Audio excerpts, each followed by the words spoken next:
on the next Live.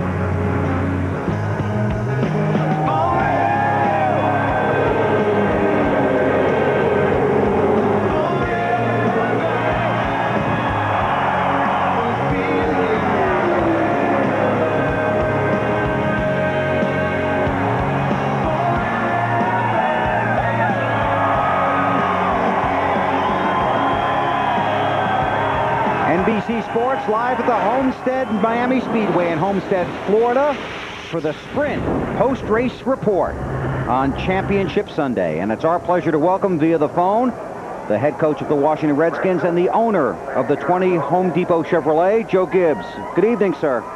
Hey, good evening. I think all of our, everybody at Joe Gibbs Racing owns that car, believe me. We're all thrilled. Employees there just thrilled to death. I'm so proud of Tony and the Home Depot bunch. JD and everybody right on down, we're all just, we played the whole weekend. Well, Coach, congratulations. Your driver can hear you, so he's listening, and he's got a microphone too, so be careful. Go ahead, Tony. Hey, boss, did you win today? No, I'm afraid we got beat. But we won. We won with you. I'm so proud of you guys. I tell you, Tony, you just had a great year. I appreciate you so much. I think all the way back to that first time we were standing out there on that little airport, and who would dream that we'd be in a situation where you could get us a couple of championships, and I'm just proud of you, JD, and all the guys. Just remember one thing. Really proud. Just remember one thing. It wasn't me. It was this entire team up here. I didn't do it. You know, these guys were what made the change halfway through the year, and I was just the lucky guy that got to ride it all the way to the championship. So, you know, it's not me doing it. It was this entire Home Depot race team. They did the job. Well, everybody, I got to tell you, all the guys back at the shop, motor room, everybody else, all those employees, we know how hard everybody worked. I just want you to know how proud we are, and I know you've made Home Depot and Bob Nardelli and all the guys just super proud. So, hey, I got to tell you, Tony, it was great. Everybody there's got just nothing but they talk to me all year long about how great you've been. And we just really appreciate it. I thank you for what you've done to the race team.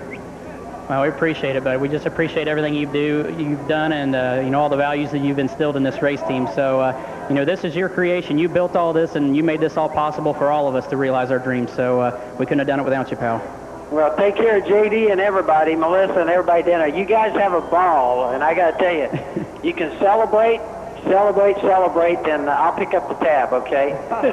You're darn right you're picking up the tab. I may invite about 170,000 people to the party tonight if you're buying now. Hey, tonight I'll buy. All right, pal, thanks. All right, thank you. Coach, thank you very much. You bet, thank you. All right, let me set this headset down here. And now on the stage, we're going to make some presentations for you, Smoke. First, allow me to introduce the president of NASCAR, Mr. Mike Helton. Mike. Thank you, Alan. Tony, on behalf of all of NASCAR, we're proud to have you as our champion one time again. Congratulations to you, Coach Gibbs, JD, Greg. All y'all did a heck of a job all year long. We're proud to have you as our champion. We're looking forward to celebrating with you in New York. Congratulations. Thank you, Mike.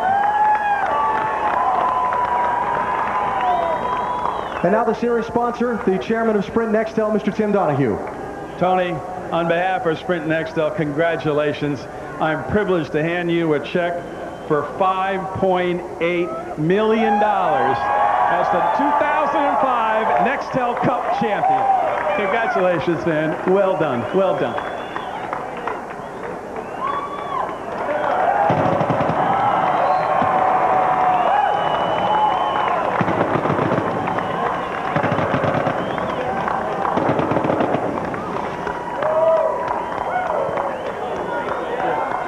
You have one more thing to present here, Mr. Donahue? And now I'd like to present a check in the amount of $250,000 for the Nextel Race for the Chase fan, powered by Sunoco, Mr. Kevin Stockwell. Kevin? And Bob Owen, Senior Vice President for Sunoco, is here, and he's also making that presentation. Congrats, bud. Thanks to you. A little handshake from the champion, Tony Stewart. That works nicely as well. Get your hands on that for the pictures there, Tony.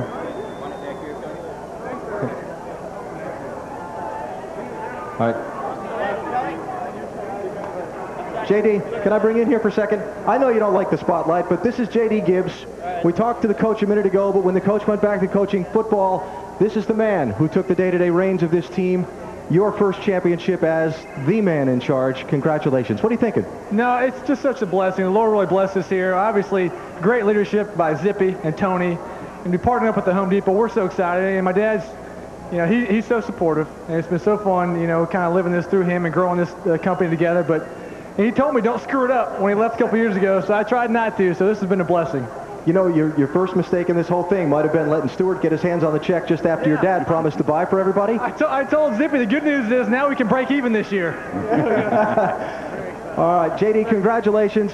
Tony's parents are here as well. And Tony, now it's on to the celebration. And I know this is something that you'll really enjoy. Yeah, this is going to be a lot of fun here in a couple weeks here, going to New York again and, you know, doing all the neat things that, you know, both Nextel Sprint and NASCAR will let us do. So it's, you know, it's going to be a week I'm not going to forget again. And, you know, we're going to get the whole team up there and we're all going to celebrate as champions again. And what do you think they're doing in the hometown back in Indiana right now? I'm sure Bob Frankie's got the Dairy Queen still open, and he's either giving away free shakes or he's probably giving away the whole daggone Dairy Queen tonight to somebody. So I guarantee there's probably not much ice cream going to be left there tonight. But, you know, I was sitting there thinking this morning how I was going to explain to everybody when I got home how I lost this championship if we lost. So the good thing is when I get home, the whole town of Columbus, Indiana, and Rushville, and everybody, we all get to celebrate now. Yeah, there'll be no explaining that. Congratulations again. Tony Stewart, the 14th driver in NASCAR history to win multiple championships. Thanks, Alan. It is his second championship, and I do believe he will have a lot more fun this time in New York than he did BP back in 2002. I just noticed that all in all that confetti come down, it was green. And Wally and I said, that's our color. We green with envy. Yeah. So the celebration here continues. A few moments ago, Marty Snyder had a chance to talk with the man that came home third tonight, Matt Kenseth. Well, Matt Kenseth wraps up with a third-place finish. Seemed like the car was awfully good there towards the end of the race, Matt. Yeah, really, we didn't have a very good car all day. We just, Robbie made a great call, got 2 tires on it, and it took off on them 2 tires and just got a good restart and drove it hard and stayed up there. So that was a really cool race to watch. It was cool for, you know, Roush to be in the top 4. So, you know, feel good about overall our finish. This team made such a charge to make the chase. You give yourself a little more pad next year so you got some room before the chase so you don't use up all your good finishes? You know, I hope so. It's been interesting. You know, we've lost some people and been trying to recruit a lot of people out of our shop, obviously, as good as we ran. So we're going to have a different looking team next year. But honestly, I'm really, really looking forward to it. I think that we're going to get some young guys in there that want to win, are going to work really hard. And, you know, I think next year we're going to have a stronger team than ever. It's just, I may be wrong, but that's what my feeling is right now. So I'm already looking forward to next year and what we can all get built and get going. You know, we have really good stuff, but this weekend, real quick, too, just want to say hey to all the Reiser family back home. Of course, we're thinking about them, and a tough day for Robbie with his dad and all that. So, you know, John Reiser was a special, special man. Without him, I would never have been racing the Busch Series, much less Winston Cup Series, Nextel Cup Series. So, for sure, going to miss that guy a lot. Matt Kenseth finishes third here at Homestead. So, Rusty, here we are. You finished tonight 13th, and now you got to kind of walk away. You okay with that? Yeah, I'm okay with it. It hasn't really sunk in yet until Larry walked up and said, man, I'm going to miss you, man. But my whole team's come up saying that. You know, it was a good run tonight. I finished 13th on the lead lap. I didn't have any controversy. My fans treated me like $1 million. It was fabulous. I got a lot of cool awards all year long. And I feel like I went out with style and class, and that's what I wanted to do. I would have liked to gotten the top 10 there at the end, or, hey, won the thing, but it wasn't meant to be. But, hey, we were strong all night long, but my poor qualifying run kept me in the back, and I just couldn't get back to the front. And a big hug for Larry there. Talk about the fact that, I mean, he was the one that really kept you competitive all year. Larry's kept me competitive for 2 years.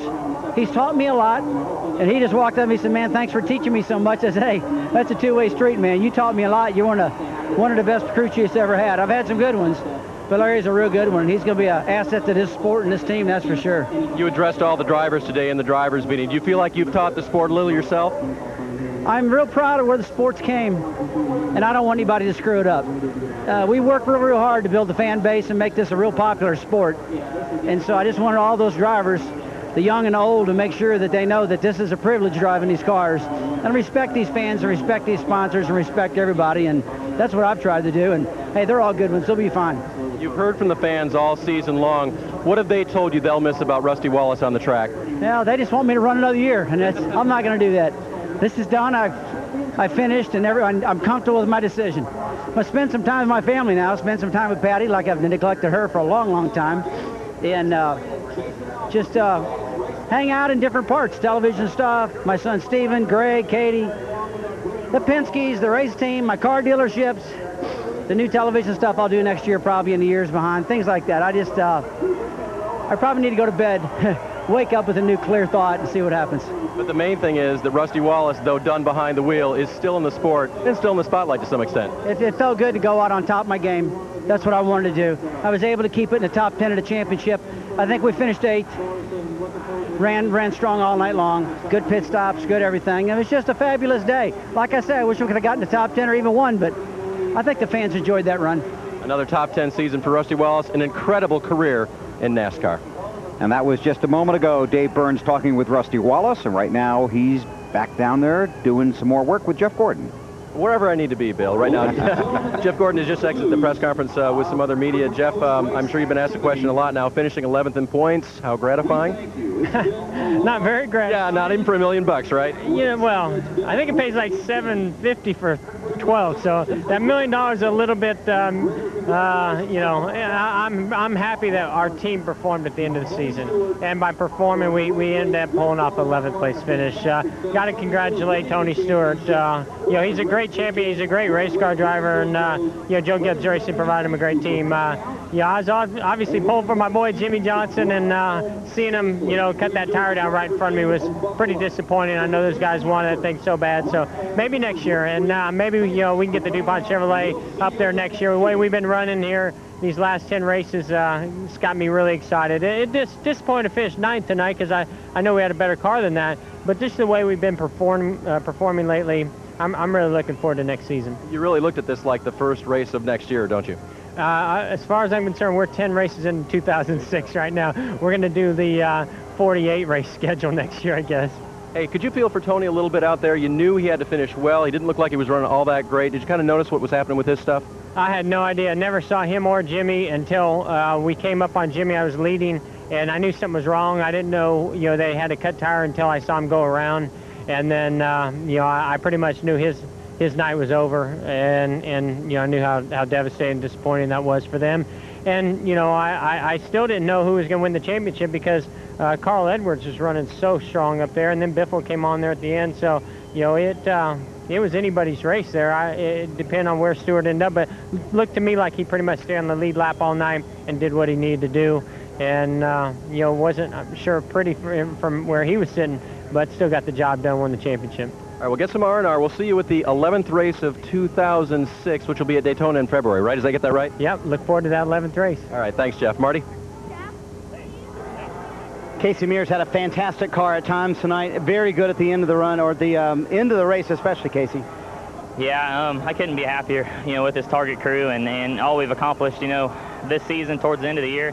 It's been a long 3 years, you know, and last race with these guys did an excellent job. Thank you, Target, for a great 3 years, and Chip Ganassi and everybody. Looking forward to next season, and just disappointed. We had such a dominant car after about 15 laps, and you know, I saw that we were catching Tony there at the end, getting ready to put him a lap down, and I didn't really see what the caution was for, but just feel like we're a little robbed. You know, we did a very good job getting our car good after 15 laps to try to compete with the Roush cars. They've been so dominant all year long, and we just couldn't go at the beginning of a run, and tried hard, but we were really tight with 2 sets of tires, and just feel kind of robbed because I couldn't really see what the caution was for. But you know, we'll see how it goes. We're gonna have a good Christmas, we're having a good off season, focus on next year, and go have some fun. On the radio, the crew seemed very upset about the timing of the caution. Yeah, I mean, what do you do? I mean, I really don't know. I mean, I can't. You know, it's just, wouldn't you be disappointed? Look at the lead we had, you know, and you know, we really deserved it. We ran well. You know, I didn't see a car in the fence or any big reason why, but I don't want to drag this TV interview down. I'm so happy that we got another top 5. Real proud of that, but just disappointed, you know, because I feel like we got robbed a little bit. Casey Mears and his team finished the season very strong.